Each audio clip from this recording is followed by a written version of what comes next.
Bharatiya Janata party कार्यालयामध्ये आयोजित या पत्रकार परिषदेमध्ये आपल्या सगळ्यांचं स्वागत। या पत्रकार परिषदेला उपस्थित माझे सहकारी भारतीय जनता पार्टीचे प्रवक्ते ओमप्रकाशजी चव्हाण, सर्व पत्रकार मित्रांचं स्वागत करतो। उबाटा गटाचे खासदार जनाब संजय राऊत यांनी आज पत्रकार परिषद घेतली आणि राज्यसभेच्या निवडणुकीमध्ये कशा पद्धतीचं गणित आहे हे सांगण्याचा प्रयत्न केला। परंतु संजय राऊत यांच्या डोक्यामध्ये जे गणित आहे ते वेगळं आहे। संजय राऊत यांना असं वाटतं की राज्यसभेवर यावेळेला उबाटा गटाचा खासदार निवडून जाऊ नये। यावेळेला राज्यसभेला उबाटा गटाला संधी मिळू नये, कारण यावेळेला राज्यसभेला उबाटा गटाला संधी मिळाली तर प्रियंका चतुर्वेदी राज्यसभेवर खासदार म्हणून निवडून जातील। प्रियंका चतुर्वेदी खासदार होऊ नये यासाठी संजय राऊत स्वतः प्रयत्न करतायत आणि यावेळेला राज्यसभेची निवडणुकीमध्ये उबाटा गटाला जागाच मिळू नये यासाठी संजय राऊत यांच्या डोक्यामध्ये गणित चाललंय। त्यामुळेच जनाब संजय राऊत पहिल्या दिवसांपासून राज्यसभेवर शरद पवार साहेब हे निवडून गेले पाहिजे अशी भूमिका सातत्यानं मांडतायत। मुळामध्ये आदरणीय शरद पवार साहेबांना राज्यसभेवर जायचं का नाही जायचं याबद्दल पवार साहेबांनी भूमिका स्पष्ट केली नाही, परंतु प्रियंका चतुर्वेदींना राज्यसभेवर संधी मिळू नये म्हणून जाणीवपूर्वक संजय राऊत हे शरद पवार साहेबांचं नाव पुढे करण्याचा प्रयत्न करतायत आणि प्रियंका चतुर्वेदी राज्यसभेवर निवडून जाऊ नये हा संजय राऊत यांचा प्रयत्न आहे। त्यांना माहिती आहे की प्रियंका चतुर्वेदी राज्यसभेवर निवडून गेल्या तर पुन्हा येणाऱ्या काळात आपल्याला देखील राज्यसभा मिळणार नाही, कारण येत्या काही दिवसात संजय राऊत यांच्या राज्यसभेची टर्म देखील संपणार आहे। उबाटा गटाला राज्यसभेचा एकच कोटा मिळेल आणि त्याच्यामध्ये जर का प्रियंका चतुर्वेदी निवडून गेल्या तर आपली संधी जाईल ही भीती देखील संजय राऊतांना आहे। त्यामुळे राज्यसभेचं गणित मांडताना त्याचा पूर्ण विचार करतायत। एका बाजूला आदित्य ठाकरे असं म्हणतायत की यावेळेला रोटेशन पद्धतीनुसार यावेळेला उबाटा गटाला संधी मिळायला पाहिजे, कारण याआधी राज्यसभेवर शरद पवार गटाची वेळ झाली, काँग्रेसची वेळ झाली, ही वेळ उबाटा गटाची आहे। त्यामुळं आदित्य ठाकरे यांचा सातत्यानं प्रयत्न आहे की यावेळेला राज्यसभेवर उबाटा गटाचा खासदार गेला पाहिजे। त्यासाठी आदित्य ठाकरे प्रयत्न करताना दिसत आहेत, परंतु जनाब संजय राऊत यांना मात्र यावेळेला प्रियंका चतुर्वेदी या राज्यसभेवर जायला नको। त्यामुळं ते सातत्यानं आदरणीय शरद पवार साहेबांचं नाव पुढे करण्याचा प्रयत्न करतायत। परंतु एक गोष्ट लक्षात घेतली पाहिजे, राज्यसभेवर कोण जातंय याची उत्सुकता जशी संजय राऊतांना आहे तशी महाराष्ट्राला देखील आहे।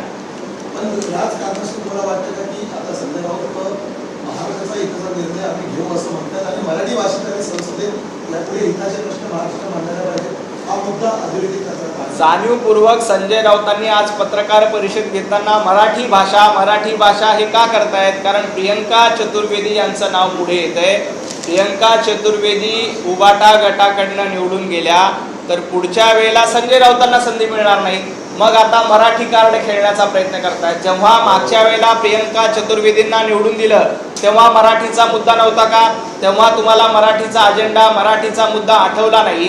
आता मात्र जेव्हा प्रियंका चतुर्वेदी यांची वेळ येते तेव्हा मात्र तुम्ही मराठीचा मुद्दा मराठीचा अजेंडा मांडणारा राज्यसभेत तुम्हाला उमेदवार हवा आहे। हे संजय राऊत यांची एक डोक्यातली चाल आहे आणि ही चाल यासाठी आहे की प्रियंका चतुर्वेदी यांचा पत्ता कट करायचा, आदित्य ठाकरे यांचा पत्ता कट करायचा प्रयत्न संजय राऊत यांच्या मार्फत जाते। कारण एका बाजूला आदित्यजी ठाकरे सातत्यानं सांगतायत की ही वेळ उबाटा गटाची आहे राज्यसभेला पाठवण्याची, परंतु संजय राऊत आदित्य ठाकरेंचा पत्ता देखील कापण्याचा प्रयत्न करतायत का हा देखील माझा सवाल आहे।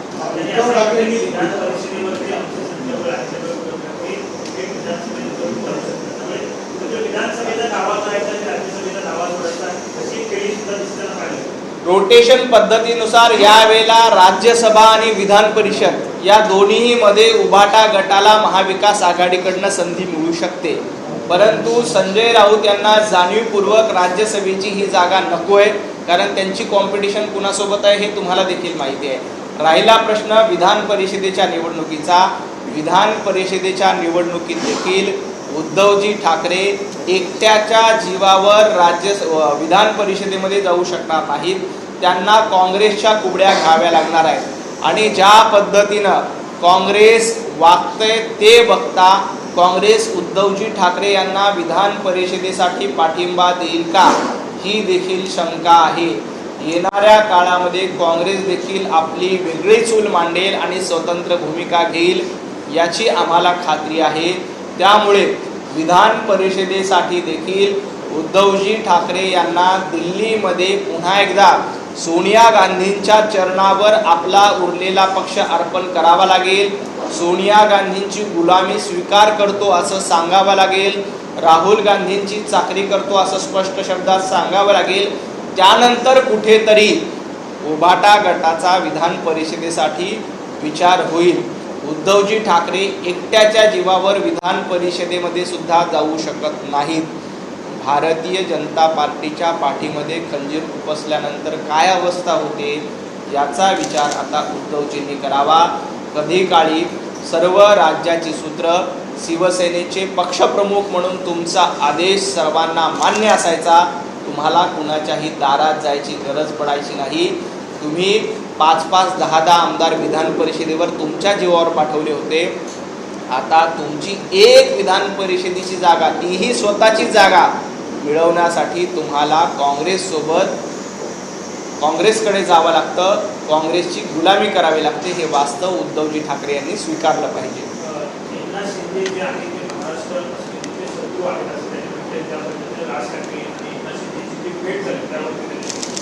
राज ठाकरे आणि एकनाथजी शिंदे यांची नंदनवन येथे भेट झाली आणि आग मात्र दुसरीकडे लागली. संजय राऊतांच्या भांडूपच्या नाक्यावर धूर निघायला लागला. कारण एकनाथजी शिंदे आणि राज ठाकरे हे दोघं भेटले की भांडूप नाक्यावर जळफळाट व्हायला लागली. कलानगरमध्ये जळफळाट व्हायला लागली. एकनाथजी शिंदे आणि राज ठाकरे हे दोघेही भेटले. मी तुम्हाला याआधी देखील सांगितलं की उद्धवजी ठाकरे यांनी राज ठाकरे यांच्या पाठीमध्ये खंजीर खुपसला.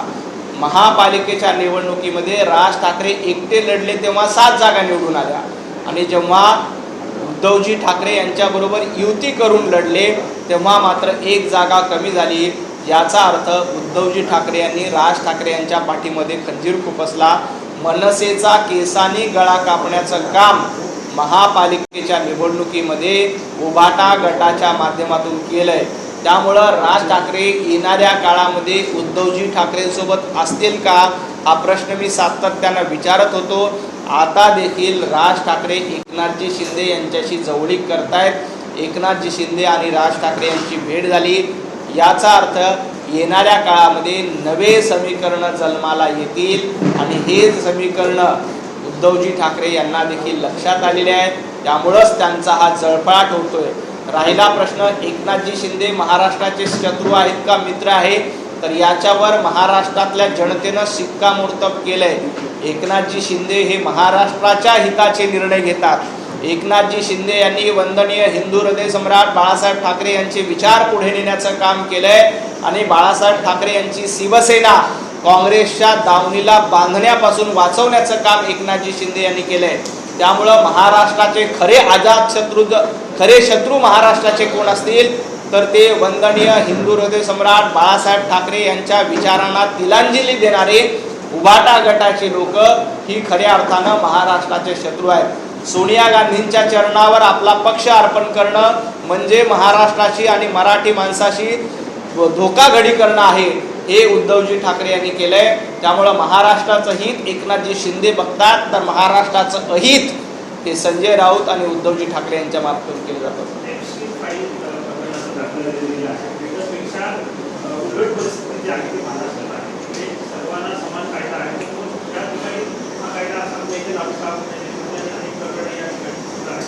एप्स्टीन फाईल प्रकरणात संजय राऊत यांनी ब्रिटनचे दाखले देण्याच्या आधी आपली पाटकर फाईल काय आहे आणि पाटकर फाईलमध्ये आपण कशा पद्धतीनं तोंड काळं केलं हे बघावं. एप्स्टीन फाईलमध्ये भारताच्या कुठल्याही नेत्याचं नाव नाही. भारतीय जनता पार्टीच्या एकाही नेत्याचा आणि एप्स्टीन फाईलचा काहीही संबंध नाही, हे देखील स्पष्ट झालेलं आहे. तरीही हवेत गोळीबार करणं, खोटे आरोप करणं हा संजय राऊत यांचा धंदा झाला आहे. संजय राऊत, तुम्हाला इतकंच सांगायचं आहे, एप्स्टीन फाईलमध्ये तुम्ही प्रिन्सच्या कारवाईबद्दल अभिनंदन ब्रिटनचं करताय, परंतु मला तुम्हाला आणि उद्धवजी ठाकरे यांना सवाल विचारायचा आहे की पाटकर फाईल समोर आल्या होत्या. पाटकर फाईलच्या माध्यमातून एका महिलेला कशा पद्धतीनं शिवीगाळ केली आपण बघितली, कशा पद्धतीनं त्या महिलेशी बेवर्तन करण्याचं काम संजय राऊत यांच्या माध्यमातून केलं आहे. एप्स्टीन फाईल्स आपण नंतर बघू. आधी उद्धवजी ठाकरे पाटकर फाईल्सबद्दल संजय राऊत यांच्यावर कारवाई करणार आहेत का? संजय राऊत यांच्या खासदारकीचा राजीनामा उद्धवजी ठाकरे घेणार आहेत का? ज्या पद्धतीनं पाटकर फाईलमधनं एका माता भगिनीवर अन्याय अत्याचार करण्याचा प्रयत्न संजय राऊत यांच्या माध्यमातून केला जातोय, शिवीगाळ करण्याचा प्रयत्न केला जातोय, ही लाजिरवाणी गोष्ट आहे. त्यामुळे एप्स्टीन फाईलच्या गप्पा संजय राऊतांनी बघू नये. आधी पाटकर फाईलमध्ये आपली काय अवस्था झाली, कशा पद्धतीनं आपलं तोंड काळं झालंय याचा विचार संजय राऊत यांनी करावा.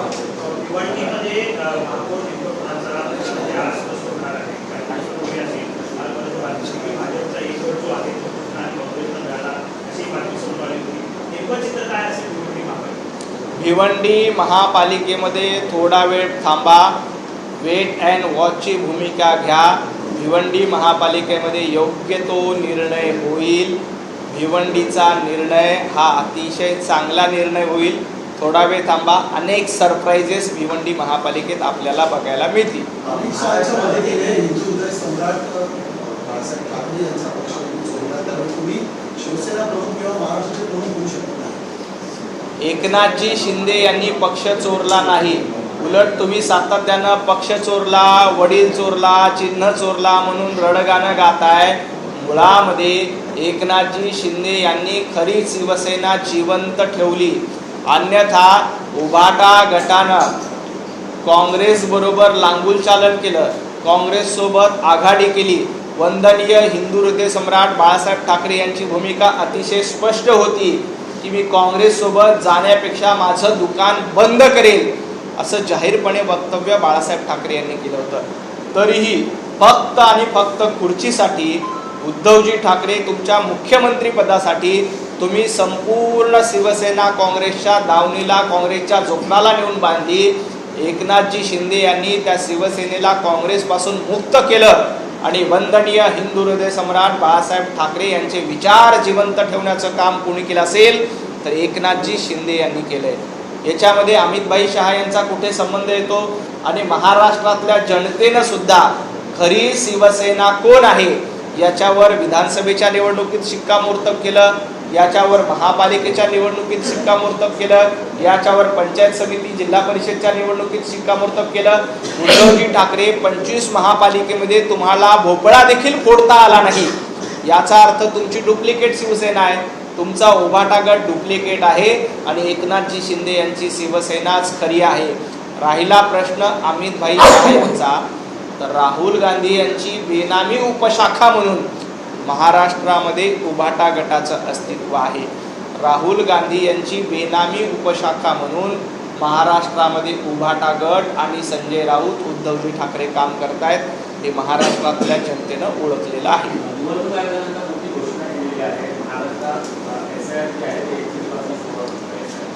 निश्चितपणे देशभरामध्ये SIRच्या माध्यमातून मतदार यादीमध्ये काही चुकीची नावं, बोगस नावं मोठ्या प्रमाणात घातली गेलेली होती, ते दूर करण्याचं काम SIRच्या माध्यमातून केलं जात आहे.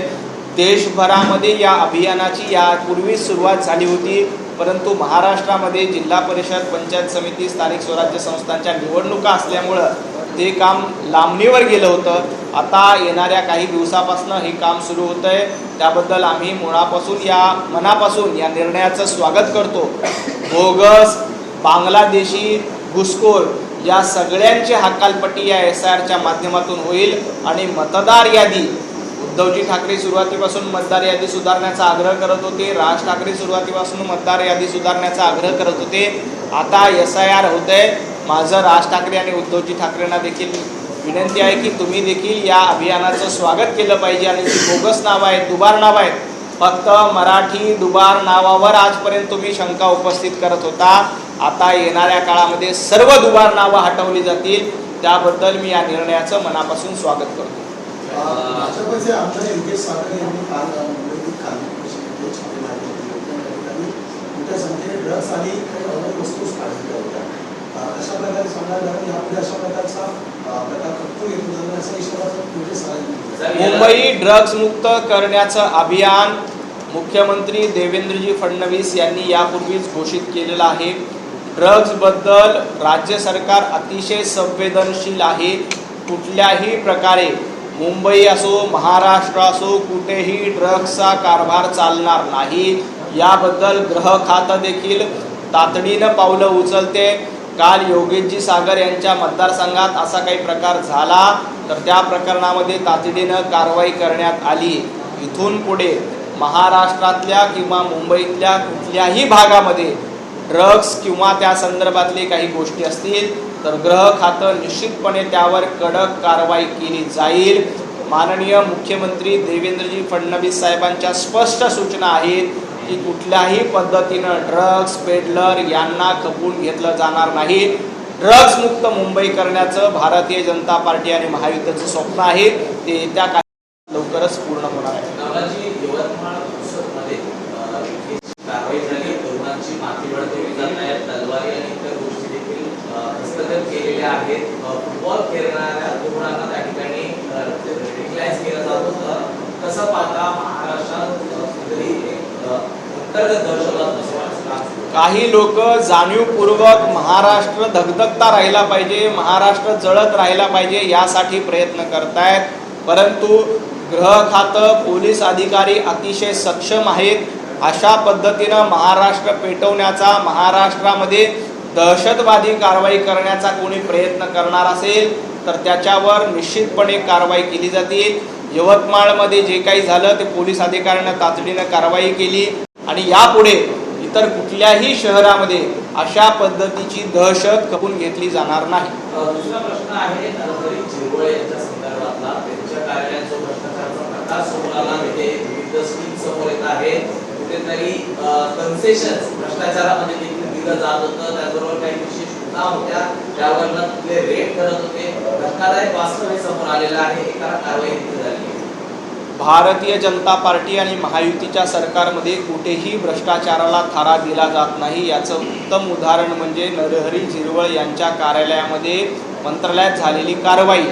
जर का भ्रष्टाचाराला पाठिंबा घालायचा विषय असता तर अशा पद्धतीनं मंत्रालयात कारवाई झाली असती का? तर कारवाई झाली नसती. भ्रष्टाचाराबद्दल झिरो टॉलरन्स आहे. त्याच्यामुळंच अशा पद्धतीनं कोणी चुकीचं काम करत असेल तर त्यांनाही पाठीशी घालणार नाही. मंत्रालयामध्ये बसून देखील कोणी चुकीचं काम करणार असतील तर त्यांना देखील सोडणार नाही. हा संदेश या कारवाईच्या माध्यमातून दिलाय. त्यामुळं यापुढे महाराष्ट्रात भ्रष्टाचार खपवून घेतला जाणार नाही. जिथं कुठं भ्रष्टाचार करत असेल तक्रार आल्यानंतर लगेच कारवाई केली जाते. हेच या उदाहरणातून स्पष्ट होतंय. आणि नरहरी झिरवळ यांच्या कार्यालयामध्ये जी काही प्रकरण समोर येत आहेत त्या प्रकरणाची गांभीर्यानं दखल ही घेतली गेलेली आहे आणि या सगळ्या प्रकरणामध्ये कारवाई होते. शिवसेनेच्या उद्यामध्ये बातमी समोर येते की मुंबई महापालिकेवरती 6 वर्ष जरी भाजपचा आता महापौर दिसला त्यानंतर शिवसेनेचा महापौर बसू शकतो. इतकंच नाही तर प्रमुख समित्यांची देखील अदलाबदल केली जाऊ शकते. याबद्दलचं कुठलंही धोरण नाही आहे. भारतीय जनता पार्टी आणि महायुतीचाच महापौर मुंबई महापालिकेमध्ये बसलेला आहे.